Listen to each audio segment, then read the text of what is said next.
school is great, but if you can't pay your bills, if you can't look after the people you love or yourself, the school doesn't mean anything.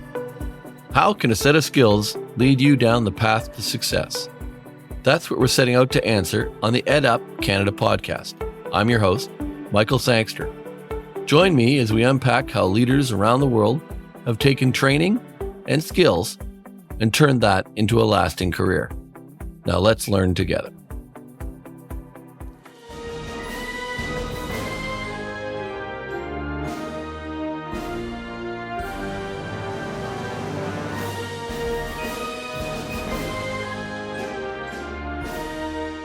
Welcome back to the EdUp Canada podcast. I'm Michael Sangster, your host, and I am joined today by Cindy Lidster. Cindy is the president of the New Brunswick Association of Career Colleges and Private Universities, and I know the acronym, I got it wrong there, Cindy, but she's also the president of a healthcare college in New Brunswick that's doing amazing stuff, training healthcare workers to go into the care community. So Cindy, why don't you take a moment and introduce yourself and your college for our listeners?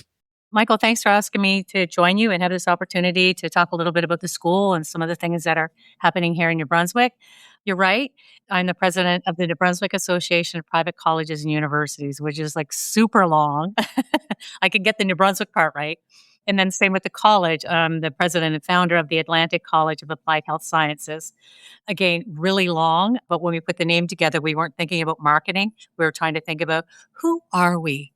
Where are we? And what do we do? And try to reflect that in the name. So we have at ACAHS. We've got a radio jingle that we tried to put together to help people remember ACAHS to the tune of bingo. So it was like ACAHS.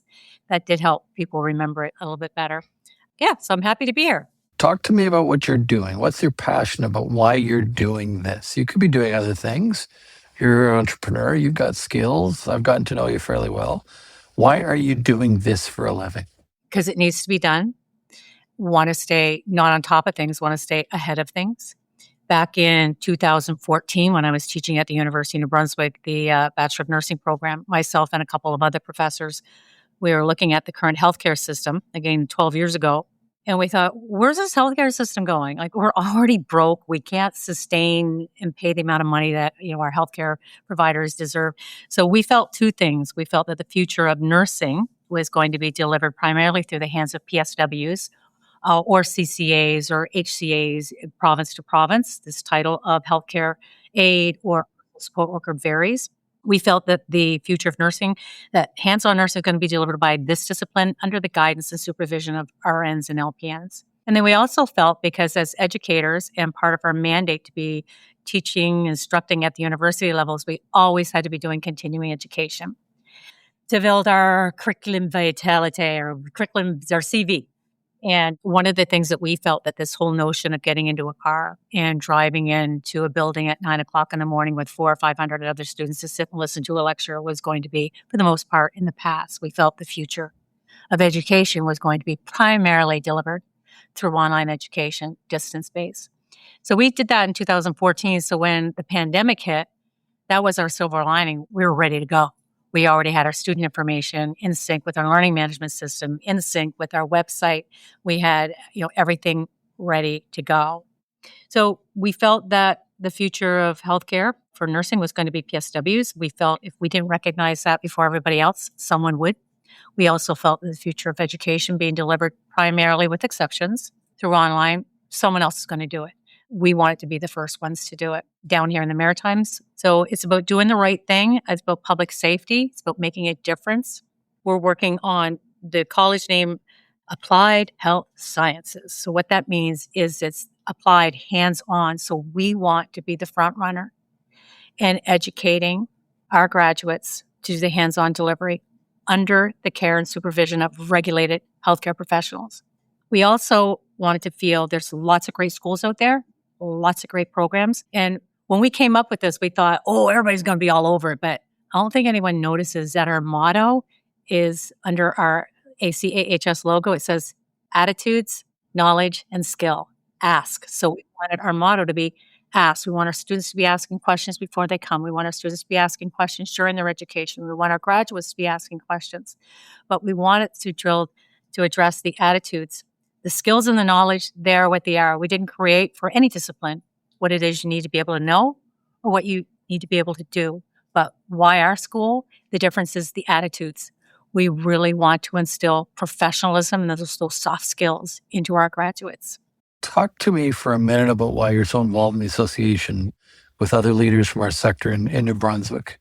For us in New Brunswick, I don't know if you've heard this or noticed this, but sometimes people outside of the Maritimes, whether it's British Columbia or Ontario or other more progressive, more economically sound provinces with more people, they kind of look at the Maritimes as kind of being backwards and being behind. And for the most part, in some ways we are. We've earned that reputation in some sectors. My desire, my reason for wanting to be part of the New Brunswick Association of Private Colleges and Universities is to maintain or elevate the integrity of our education sector. And one of the things that we're working on right now is we have a code of conduct in our MBA PCO. We have bylaws, but we do not have any outline of membership criteria. And one of the things that we're working on is trying to identify and weed out paper colleges. We have a couple here in the province. We've done site visits, and you're not a college. You're a special care home. You're a nursing home. So we're trying to weed out paper colleges, and we're trying to elevate our association to a place that has standards or a standards body. We're not just a Facebook group. We have standards so that if you are a member of MBA PCU, never mind that you've met POTA, and that's what we've talked to the government, the Private Occupational Training Act, which is run by the government. There's two criteria. There's one thing, you meet the standards with the government. Woohoo, good. But also, if you want to be a member of MBA PCU, you have to meet certain standards. It's the strength of our sector that people don't realize just how much regulation we operate under. I like to say we're heavily regulated, but we don't complain about it. We don't fight it. We understand why it's needed, and we support it. New Brunswick does that. We've actually have a very good relationship with the regulators and the student aid officials in New Brunswick due to the work of yourself and others who've been involved in the board in the past. We're very fortunate to have a very good relationship with those people, don't we? Yeah, I agree. And they're just around the corner. So I usually stop and I just try to find a reason to stop in, say hi, to drop off a check. Let's be clear, that's a registration check for one of our colleges. We don't just drop off checks to the regulators randomly, do we? No, and I think New Brunswick is one of the few where we still have to. The only time I write checks is old-timey checks is to our government. They have been for over a year now in the process of going electronic, so we can do electronic fund transfer. But right now, it's still old-timey checks. It's just a funny phrase. I just like to drop off a check once in a while. Makes it sound kind of funny. But talk to me about a student. Give me a student. What's that great story? What's that one that when you get home at night, you reflect back on and go, I made a difference here?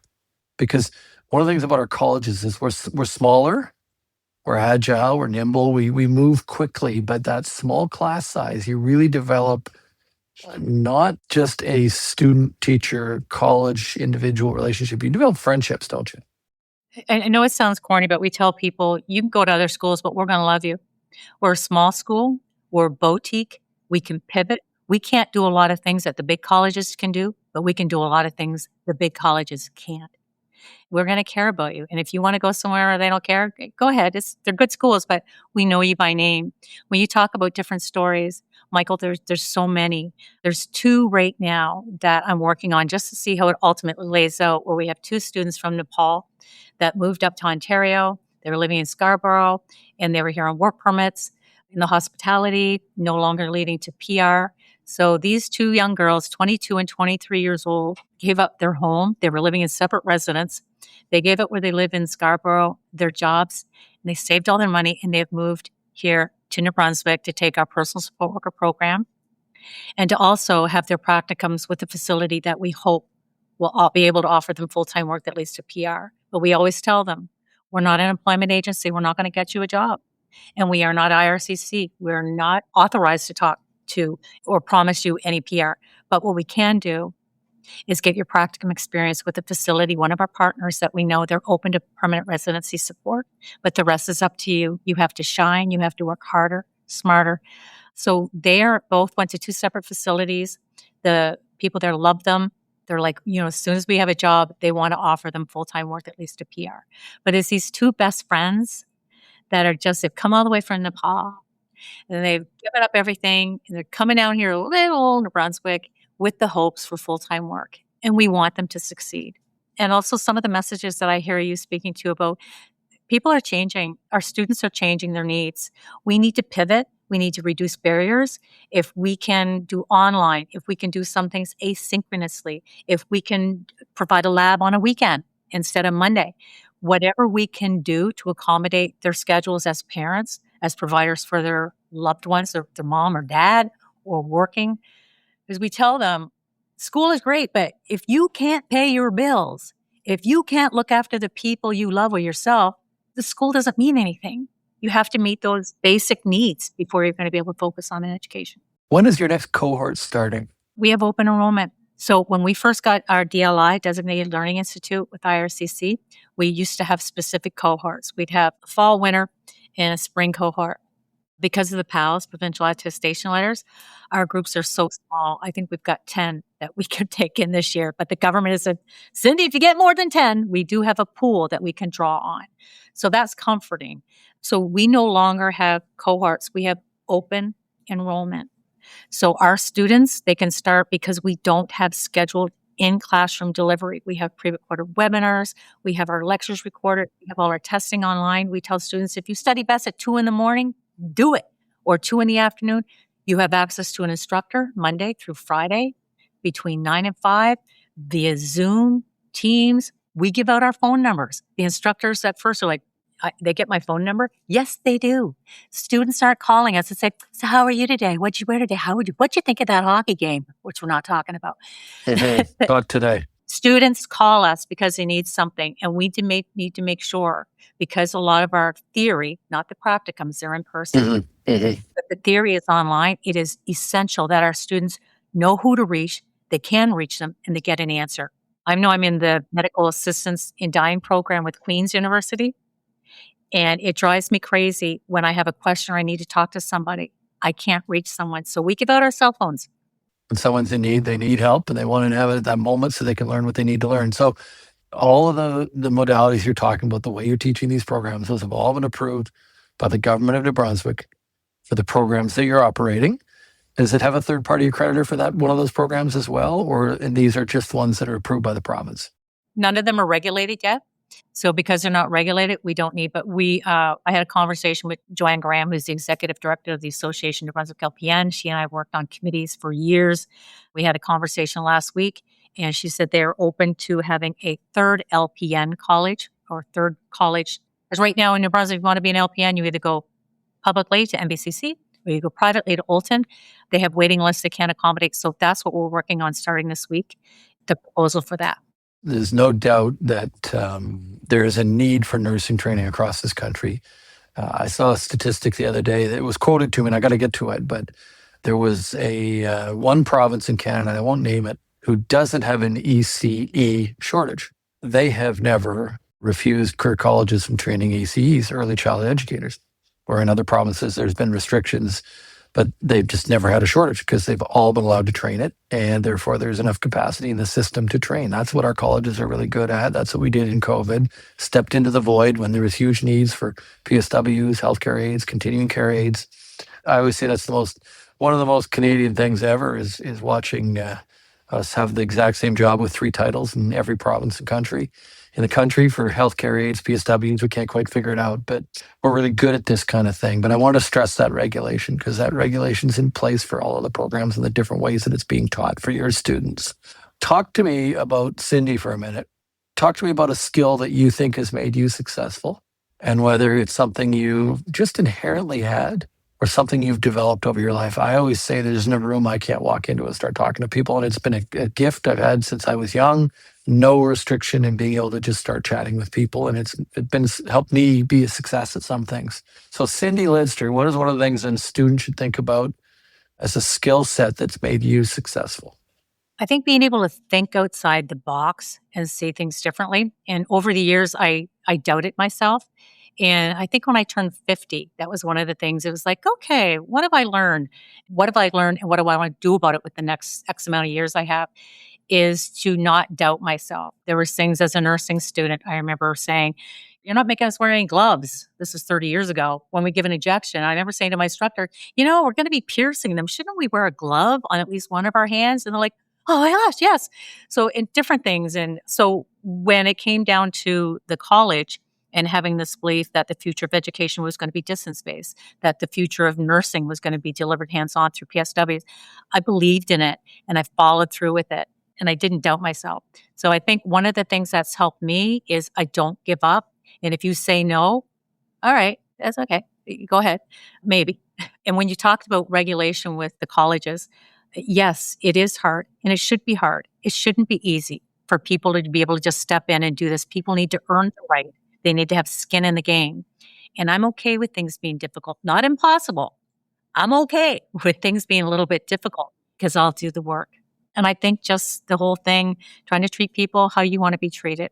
Talk to me about why you think a student should choose a career college. Take your own college out of the mix. But why do you think a career college is a good fit for a student? And maybe why it isn't for some, if you can think of an example of that. But I keep going back to this year open enrollment, but I always go back to this back to school day is a Tuesday in February. It isn't the Tuesday after Labor Day for our sector. It's when a class is ready or a student's ready, we figure out a way to get them to school because they need to retrain and they need to get back to work. So talk to me a little bit about why you think a student should choose a career college. I think career colleges are great for students that really know what it is they want to do. And a lot of times students right out of high school sometimes won't really know what they want to do because they're not sure of even, who they are, where they want to go. But a lot of times, especially mature students over the age of 21 is a mature definition. A lot of times they've been out there, they know what they want and they don't want to fool around. They're not living with mom and dad, they're on their own, they're paying their own bills. So I think career colleges are a perfect fit for those students who know what they want to do and they want to get in training responsibly. They want to work. They want to get out there. I think four-year baccalaureate programs at universities, I think those are great for different things things that are regulated, such as registered nurses, physiotherapists, occupational therapists. I know to the point, also, if you're not really sure what you want to do, when I lived in the United States and when I was going to do my nursing degree, I got accepted at University of Windsor, four-year program, and I got accepted at University of Michigan, four-year program. And when I went to take my intake with my counselor in Michigan, they're like, okay, your first year, you're going to take history, language, you're going to take geography, all this stuff. And I was like, I don't know, where's my nursing? And like, oh, no, you don't get that until your second year. I'm like, no, I'm old. I'm 28 years old. And I want to do nursing. And they're like, and I don't want to take history. I don't want to take geography. I want to be a nurse. And I'm like, that's not how it works here in the States. Your first year, you take a little bit of everything. And then the second year, you declare your minor or your major because we want to make sure you've got something to build on so that you can pivot in any direction you want to go in your second year. I'm like, I'm not doing that. So I went to University of Windsor and got my nursing 101 in first year in place. But I think university is a great place for people who aren't really sure what they want to do, or they want to do those 7 years physician, accountant, or more this heavily regulated, or they're into that abstract thinking as the philosophy, they're philosophizing, or they want to do different, more abstract things that are not easy to measure.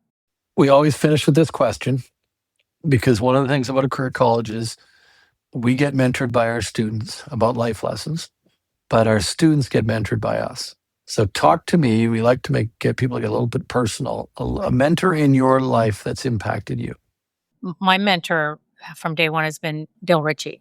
A gentleman, a real gentleman I have the honor of knowing. Yes, Mackenzie College. He's just been there.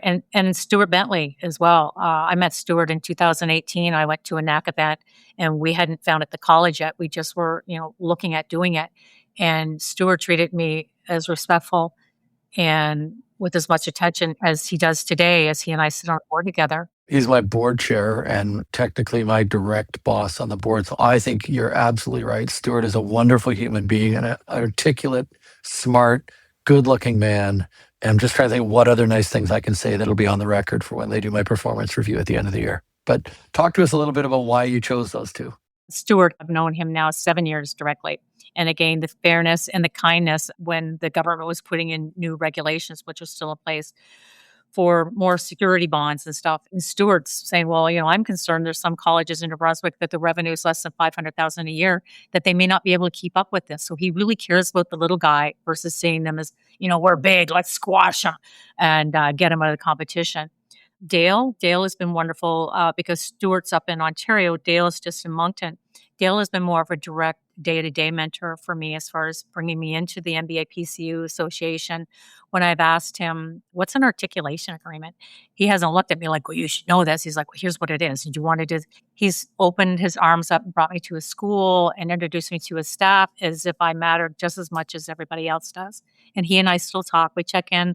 I was talking to him last month to see what he's doing and what things are looking like for him and his family and the school right now.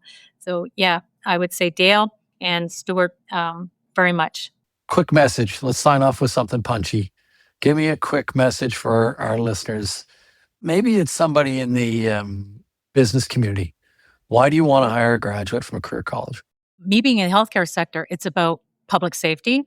So it's about three things. It's about students, making sure that when they register with a program with us, they're getting a real program, not some definition of a program. They're getting programs that meet the provincial standards and hold true all across Canada. The other thing is employers. When employers hire our graduates, that they know this graduate really does have the knowledge and the skills to do the job I'm hiring them for, and not hiring them from some definition of a program. It's like, you've never done what? And then most importantly, is public safety. In healthcare, we're generally providing care to the most vulnerable people at the beginning and end of life and in between. And it's the most intimate and personal care, and they're the most vulnerable. So we need to make sure that the people that are taking care of maybe you and I or other people we love, and that's what I tell my students sometimes, is like, hey, you might be taking care of me one day. Yeah, no, it's so true. You better be nice. You better be nice. So for us, those are the three things that we always keep in mind, that students are getting the program they think they're getting it paying for, that employers are hiring graduates from programs that they really are prepared and accountable to that job, and for public safety, that our graduates that are working with them, they can feel confident, that they're ready, they're prepared. And we try to teach them to care. Like that's one thing we can teach you the science, the math, and what to do, but we can't teach you to care. And that's what we're trying really hard to do, and leading that by example. Love that message. And it lines up so perfectly with our recent NANOS research that 81% of our graduates are working in sectors that are either directly linked to or closely related to the training they did. 72% of the graduates are working in fields directly related to their training. They're getting trained to go to work, and then they're going to go to work with employers who want them because they've done the skill set. And they often, I don't have the data on this yet, but they often end up being working for the employers that did the practicum training too, where they got to do work in with them because they develop a bond, don't they? They do. It's like they get to trial them out. And that's what we tell students. Like, we tell them the soft skills. Like, if you have a cell phone, put it away. Like, don't you bring that cell phone on the floor. If you know what time you need to be to work, get there 15 minutes early. And don't you call in sick unless you're dead or you're really sick. I mean, if you're really sick, of course, but if you're like, I'm just tired today, those are the three things that will not get you hired. And we tell them too, not only do you represent yourself and you put your best foot forward, but you represent us. You're going to graduate and go on to do wonderful things, but we're still here. We're still with these partners. We still need to have that ongoing relationship so that when we call them, reach out to them to take a student, they're not rolling their eyes going, oh my gosh, would they send us now? They say things like we hear, send us another one. Oh my gosh, we loved her. We hired her. We can't wait. We're so happy. Him, her, they, that's what we want to hear. We want them to be successful. What a great way to finish it up. It just triggered me. I've got a new person starting this morning with us as our new director of operations. And I know I've got to spend an hour and a half a day this week with this individual to get them going. Our graduates walk into that care home from your programs, and they're probably 80% ready to go. They maybe have to learn some of the internal systems they didn't get access to when they were training or they were doing their practicums, but they're for the most part ready to go to work day one. What a benefit to the employers to have that kind of skill set, that kind of training walking in the front door on day one. We think so too. Yeah. So Cindy, I'm going to leave it there for today. I really appreciate you. Really appreciate your efforts on behalf of NAC and for the New Brunswick Association of Private Colleges and Universities. I got it right. It is quite an acronym. You're the only province that we have where we have private universities too, which is an interesting thing for us. And they're engaged in what we're doing, which we like. We don't compete with the other levels of post-secondary education. It's all should be collaborative. We hit students at different points in their life. We hit them with different kind of programs. We're not training 4-year programs. We're training sometimes 2-year nursing. You mentioned Olton, that's doing very well with their nursing program in New Brunswick, and that's great. But for the most part, we don't compete with colleges and universities. We complement them, don't we? We do. And there's room for all of us. There is. So thank you for your thoughts today. It's greatly appreciated. And I look forward to seeing you. Not sure when the next event will be we're all at, but definitely at our conference in the fall in October, but hopefully before that in New Brunswick. Okay. I'll keep an eye out for you. And thanks for having me come and speak on this. Thanks, Cindy. And with that, we'll leave this and we'll all be back to you with next week's episode of the EdUp Canada podcast. Thanks for listening. Thanks for listening to another episode of the EdUp Canada podcast. We release new episodes regularly, so make sure you hit that subscribe button so you know when they are officially out. If you love this episode, please leave a 4 or 5-star review wherever you listen to your podcasts so that others can also discover how a set of skills can lead to success. Thanks for learning with us.